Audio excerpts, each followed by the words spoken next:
Tf2 has a lot of weapons, and there's bound to be, in the huge pile of guns in this game that exist, a couple in there that are slightly controversial. There just has to be. Well, because I'm making this video, I know there's controversial weapons, and you know there is controversial weapons too, so this whole intro is a little bit pointless. Really quickly, I just want to let you guys know that a whole bunch of you guys who watch the videos every single day aren't actually subscribed to my YouTube channel. If that is you and you're watching right now and you're not subbed, I'd really appreciate it if you click the button. It helps me out a lot and it means a lot to me as well. And it's completely free, so you may as well. I'm trying to see what I can get to by the end of the year, so keep subbing and we'll see what number we hit. With that out of the way, let's get into the video. Okay, so the first weapon I wanted to talk about in this video is the Iron Bomber. Now, this weapon is controversial purely for the fact that about a month or so ago, maybe even longer than that, is 2020, time doesn't exist. But it was found that the Iron Bomber's projectile hitbox was actually bigger than that of the other grenade launchers. Now, obviously, this has sparked a massive debate amongst the community about this whole thing, which has been quite interesting to listen to and read about as well. Like, there's been a whole bunch of videos, people have been telling me about it in my Twitch chat. It's been all over the place. I personally am not sure how much difference it makes to actual gameplay, but obviously if the hitbox for the Iron Bomber is bigger, it will make certain shots easier to hit. But while I was playing and swapping between the two of them, I didn't really notice a difference. Now, that might be because it is me, and me is stupid. So there is a chance that I just didn't really notice it when it happened, or to me it just didn't really make that much of a difference. But this is something that the community feels quite strongly about, which is why the Iron Bomber became one of the most controversial weapons of recent TF2 times, purely because of the hitbox difference. Not even because it's an annoying weapon to play against, just the hitboxes. I quite like using the Iron Bomber, but I can also use the regular grenade launcher, so no matter what happens, I feel like I'm cool. Next up, we have the Flog. Now, if you came to this video and didn't think you were going to see this weapon in here, then I'm going to assume you're brand new to TF2, and if you are, then welcome. It's great to have you. But the Flog, for as long as I can remember while playing this game, has always been one of the most controversial weapons, like, ever. Like, seriously, this whole conversation has been going on for years, that the Flog can be overpowered, it can be super annoying to play against, and some people love it, some people hate it.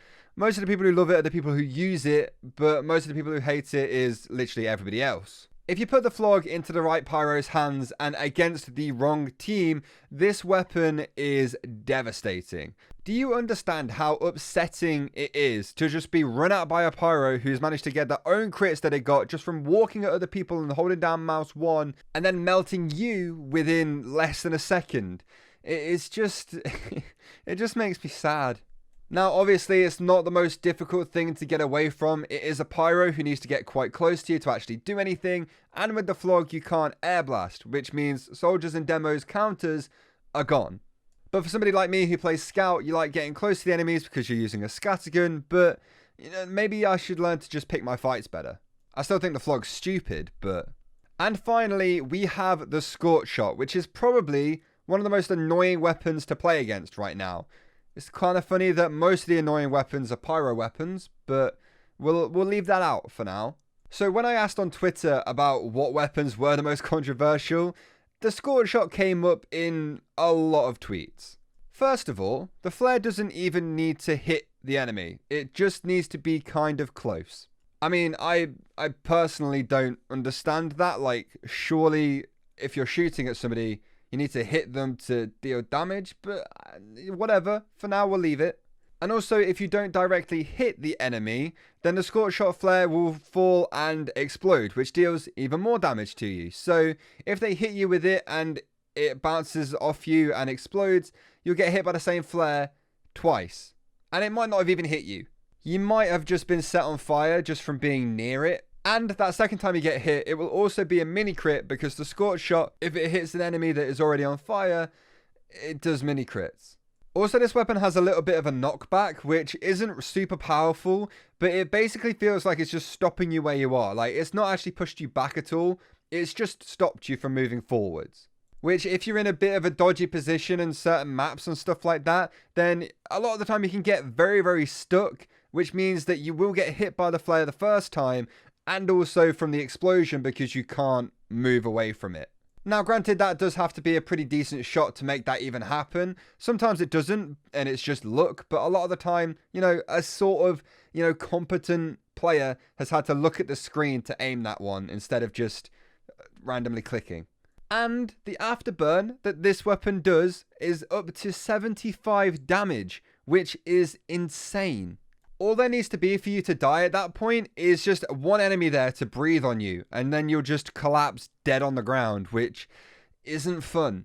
Now, that does depend on what class you're playing, but for me, for example, I play Scout, so if I get hit by both of the flares and I'm burning, most of the time I'm dead there. I don't survive that very often. I felt dirty using this weapon for this video, by the way. The same thing with the Flog. I felt dirty using those weapons. I didn't want to do it, but I did it for you guys, because that's just how good I am. I'm completely joking, but I did feel dirty using them. So there we have it, 3 of the most controversial weapons in TF2.